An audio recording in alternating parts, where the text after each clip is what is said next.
video we discussed about the numerical problem about ये based on Arrhenius equation।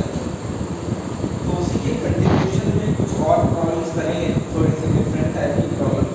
ये problem actually काफ़ी important है, number of times board में यहाँ से क्वेश्चन आए हैं। न्यूमेरिकल प्रॉब्लम जनरली आई है, एक थ्योरेटिकल प्रॉब्लम भी समटाइम्स आती है, लेकिन न्यूमेरिकल प्रॉब्लम भी हम कंटिन्यू करेंगे आज के सेशन में। तो ये एक डिफरेंट टाइप की प्रॉब्लम है, 3 प्रॉब्लम हमने ऑलरेडी कर चुके हैं based on Arrhenius equation. Now this is question number 4।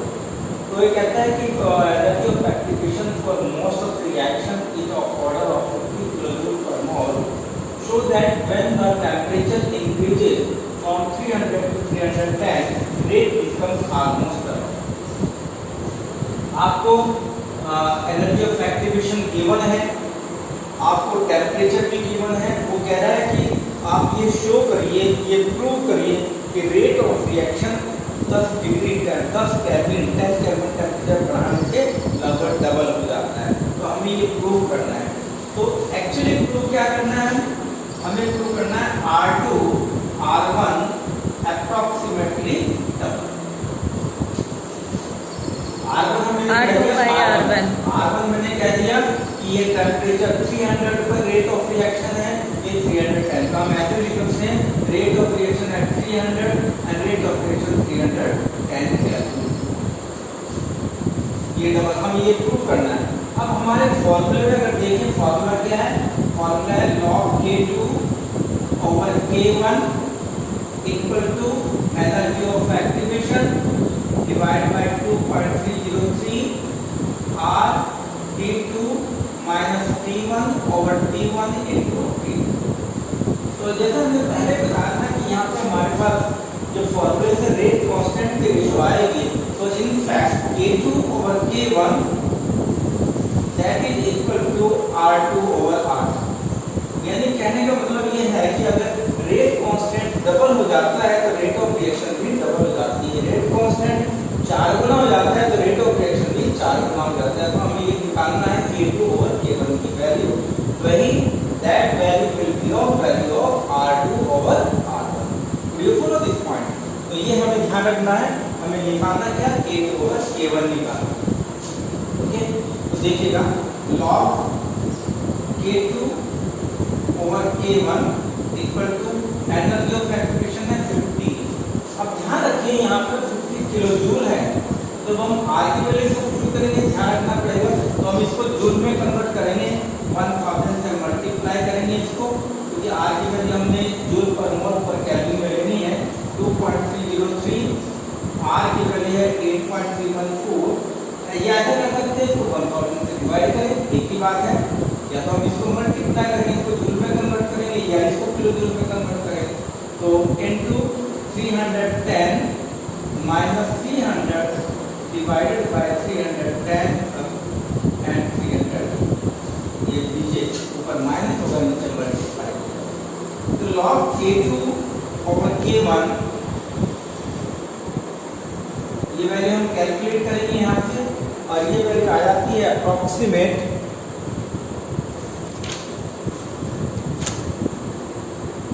0.28089।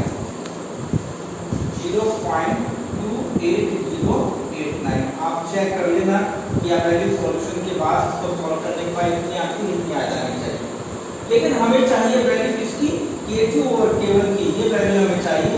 तो we need value of K2 over K1। कैसे निकालेंगे इसको, हमें लॉग की वैल्यू है तो एंटी लॉग लेंगे, एंटी लॉग ऑफ 0.28089। 4 डिजिट तक हम लेते हैं, इसको 9 कर सकते हैं, आप ऐसा कर सकते हो, इसको हम 9 लेंगे। ओके, 0.28 का एंटी लॉग देखना है 0 वाले कॉलम में, और 0.28 का इसका एंटी लॉग देखना है 9 वाले कॉलम में। 2 टेबल है, मेन टेबल होती है, मेन टेबल होती है। मेन टेबल में 0.28 का 0 वाले कॉलम में देखना है, फिर हमने इसको मेन टेबल है उसमें पास वाली, तो उसमें हमें 9 वाले कॉलम में देखना है। तो कुल मिला के वैल्यू आ जाती है हमारे पास 1019 1909, ये वैल्यू आएगी, आप चेक कर लेना।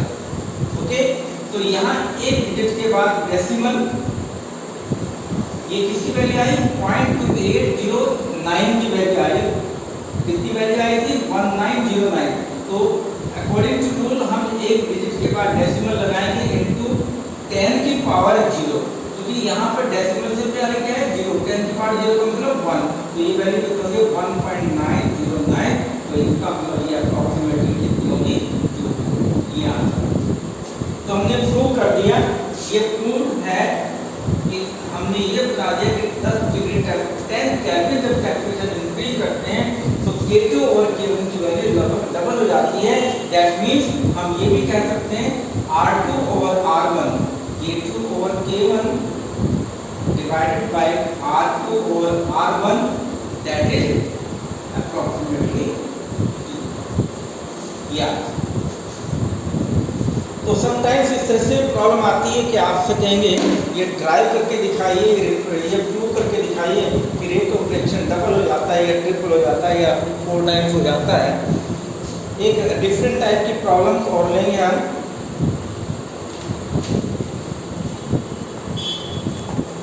कहते हैं कि आरएमएस पैरामीटर बताइए, तो उसमें क्या चीज निकालेंगे आरएमएस पैरामीटर के लिए।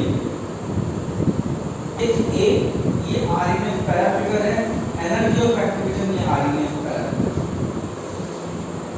तो कोई कहता है आरएमएस पैरामीटर निकालो, तो ये आप rate constant of reaction at 700 kelvin and 760 kelvin are 0.011 per मोल पर सेकंड एंड 0.105 यहाँ पे गैप आ गया, ये इकट्ठा ही है। ओके, कहीं पर अगर इस तरह से गैप आ जाए और हम ये शो करना हो कि इसके साथ ही है, तो हम ऐसे निशान लगा देते हैं। ये टेक्निकल पॉइंट है, टेक्निकल पॉइंट है। यस, 0.105 पर मोल पर second respectively calculate RMS parameter. देखिए RMS parameter means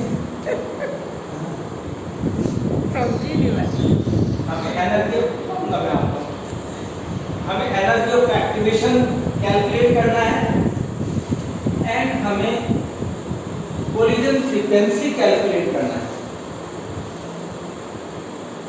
collision frequency या frequency factor, not collision frequency, हमें फ्रीक्वेंसी फैक्टर कैलकुलेट करना है। दो चीज हमें कैलकुलेट करनी है, हमें एक कैलकुलेट करना है energy of activation.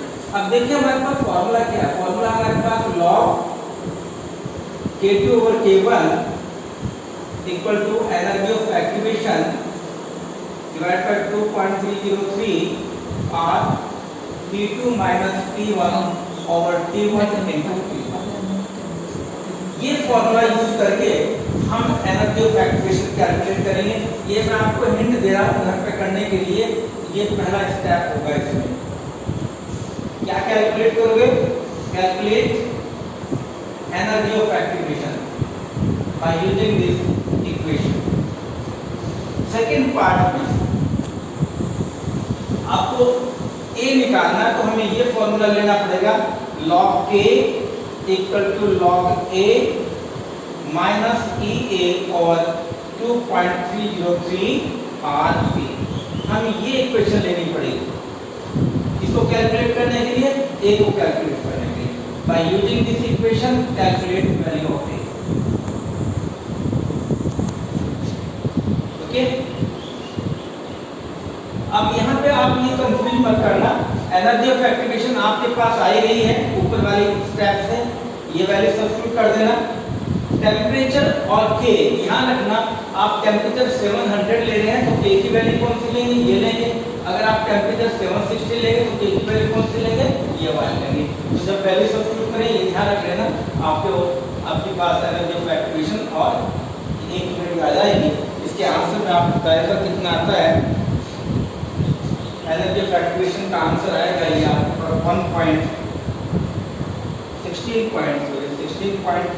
16.63 kilo joule पर मोल में आंसर आएगा। और यहाँ एक की वैल्यू आएगी आपके पास, ठीक है जी। तो इस तरह से आपको ये होम असाइनमेंट एक तरह से ये कंप्लीट करना, मैंने आपको सारा कुछ बता दिया। निकालना क्या है, आयोनिक पैरामीटर्स क्या होते हैं, कौन सा फॉर्मूला यूज होगा, दो स्टेप होंगे, पहले एनर्जी ऑफ एक्टिवेशन कैलकुलेट करिए, उसके बाद फ्रीक्वेंसी फैक्टर कैलकुलेट करिए। ये जब भी आप कैलकुलेशन करते हैं किसी चीज के, डेफिनेटली आप लिमिट जरूर रखें साथ में, नहीं तो मास रिडक्शन हो जाता है इसमें। जैसे इसका कोलिजन फ्रीक्वेंसी फैक्टर की डेफिनेशन के हिसाब से फॉर्मूला क्या यूज आएंगे, कोलिजन पर सेकंड, ओके, और ये क्या है, किलोजूल पर। नेक्स्ट प्रॉब्लम हम डिस्कस करेंगे। ये स्टूडेंट्स एक और डिफरेंट टाइप की problem, energy of activation of a first order reaction is 30 kilojoule per mole at 25 degree Celsius, okay. Then energy of activation of the same reaction in presence of catalyst is 20 kilojoule at 25 degree Celsius. वो कहता है कि how many times the rate of reaction increases in presence of a catalyst at 25 degree Celsius. हमने 25 degree Celsius पे reaction किए, किस condition में किए है, पहली कंडीशन है बिना कैटलिस्ट को यूज किए, सेकंड कंडीशन है कैटलिस्ट को यूज करके। आपको याद होगा कैटलिस्ट होते क्या है, कैटलिस्ट वो सब्सटेंस हैं जो रेट ऑफ रिएक्शन को चेंज करते हैं। The substances which the extra substances which enhance the rate of alter the rate of reaction, ठीक है। लेकिन अब अल्टर का मतलब क्या होता है, अल्टर मीन्स होता है रेट ऑफ रिएक्शन को इंक्रीज करेंगे या फिर डिक्रीज करेंगे। तो ऐसे सब्सटेंस जो रेट ऑफ रिएक्शन को इंक्रीज करते हैं उनको कहते हैं पॉजिटिव कैटलिस्ट, और जो डिक्रीज करेंगे उनको कहते हैं नेगेटिव कैटलिस्ट। तो यहाँ पे आप देख रहे होंगे, यहाँ पे rate of reaction actually increase कर रहा है। तो चलो यहाँ से क्लियर नहीं होगा आपको, भाई बताएंगे। इन द प्रेजेंस ऑफ कैटलिस्ट ये देखा गया था रेट ऑफ रिएक्शन फास्ट होती है, तो उनको कहते हैं पॉजिटिव कैटलिस्ट। तो यहाँ पे यही हो रहा है, यहाँ पे एक पॉजिटिव कैटलिस्ट हम यूज कर रहे हैं, क्योंकि जब 25 डिग्री सेल्सियस है बिना कैटलिस्ट के रिएक्शन हुई तो किलो कितनी एनर्जी ऑफ एक्टिवेशन चाहिए, 30 किलो जूल। लेकिन उसी टेम्परेचर पर सेम रिएक्शन के अंदर अगर हम कैटलिस्ट को यूज करते हैं तो कितनी एनर्जी ऑफ एक्टिवेशन चाहिए, 20 किलो जूल। आपको याद होगा एनर्जी ऑफ एक्टिवेशन वो एनर्जी है जो रिएक्शन को स्टार्ट करने के लिए कम से कम होनी चाहिए, यानी कि वैसे तो कहते हैं वो threshold energy, but extra amount of energy absorb so that energy becomes equal to threshold energy, उसको कहते हैं एनर्जी ऑफ एक्टिवेशन। तो अगर एनर्जी ऑफ एक्टिवेशन कम है तो इसका मतलब रेट ऑफ रिएक्शन फास्ट होगा।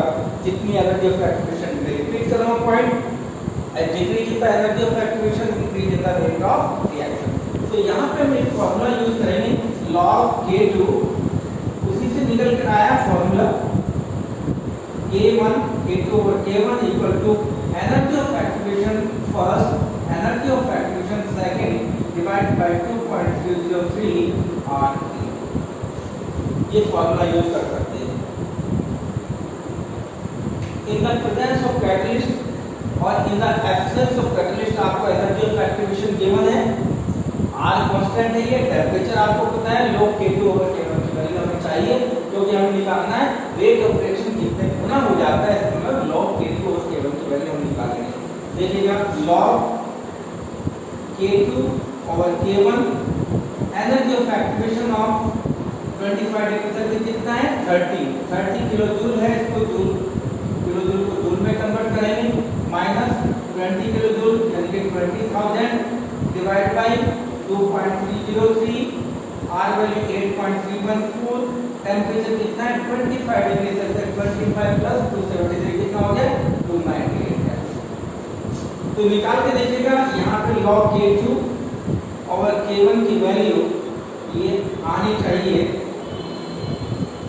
इस वैल्यू विल बी अराउंड 1.7538, 1.7538। तो हमें चाहिए K2 और K1 की value that is equal to anti log of 1.758, okay, anti log of 1.758। और आपको याद होगा एंटी लॉग हम किसका देखते हैं, डेसिमल के बाद की वैल्यू का एंटी लॉग देखते हैं, और यहाँ डेसिमल के बाद की वैल्यू कितनी है 0.758। इसका एंटी लॉग आता है दैट इज अराउंड 5673 ओके। 0.7538 का लॉग टेबल से डील होगा 5673 और एक डिजिट के बाद हम डेसिमल रखेंगे into 10 raise to the power 1।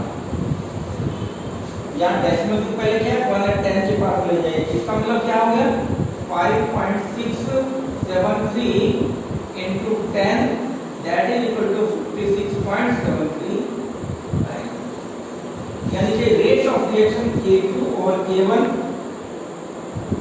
Divide equal to R2 और R1 that is equal to 56.73 and यानी कि रेट ऑफ रिएक्शन कितना बढ़ गया देखिएगा 57 टाइम्स अप्रॉक्सीमेट इंक्रीज हो गया।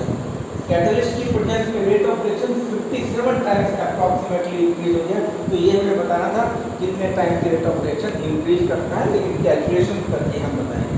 ओके, अब हम कल एक लास्ट टॉपिक लेंगे जो थ्योरेटिकल पार्ट होगा, जिसमें हम यूज करेंगे representation of reaction for exothermic reaction को कैसे रिप्रेजेंट करेंगे, एंडोथर्मिक रिएक्शन को कैसे रिप्रेजेंट करेंगे और फोटोकेमिकल रिएक्शन कैटलिस्ट का कैसे इफेक्ट है उसको ग्राफिकली कैसे रिप्रेजेंट कर सकते हैं कैटलिस्ट यूज कर रहे हैं तो। और इसके बाद हम लेंगे फोटोकेमिकल रिएक्शन। ओके, कल ये फिनिश करेंगे इसको, चाहे 2 वीडियो बनानी पड़ जाए 20-20 मिनट की जितना भी होगा उसको कंप्लीट करेंगे। Okay, thank you.